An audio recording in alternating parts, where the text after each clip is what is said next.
Hi guys! Here me again for another mini vlog. So for today's video naman, samahan nyo akong magluto ng ginisang ampalaya. At dahil nga puro karne tayo, at talagang nakakaumay naman. Kaya doon naman tayo sa gulay. Kaya nga ito at napagdesisyon na namin na maggulay naman. At nung natanggal ko na nga yung buto ng ampalaya, siniwa ko na rin agad. And then binabad ko nga yung ampalaya sa tubig at nilagyan ko ng asin para mabawasan yung pait. At sinunod ko namang hiwain itong samya tulad nitong sibuyas at bawang. At haluan nga namin ng konting karne itong gulay para hindi naman puro green yung nakikita nyo. Char.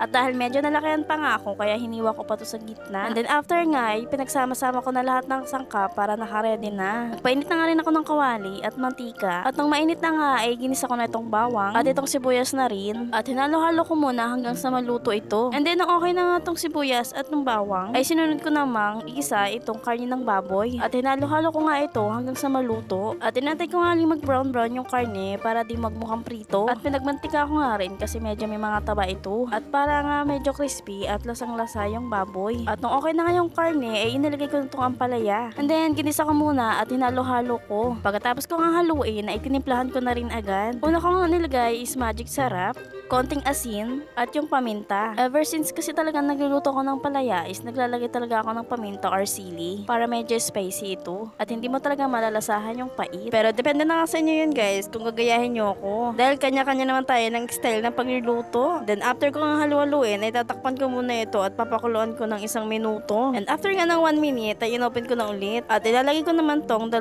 itlog. 2 itlog na nga lang ihahalo ko dahil may baboy naman. Pagkalagay ko naman ng itlog, hinalo-halo ko ito hanggang ma-dissolve at maluto ang itlog. At pagpasensya nyo na nga yung background ko at puro tilawak ng manok. Dahil marami talagang alagang manok dito. At okay na nga itong niluluto ko, kaya ready to serve na. Yun lang guys for today's video. Sa susunod na pagluluto ulit. Salamat ulit sa panonood. Bye-bye!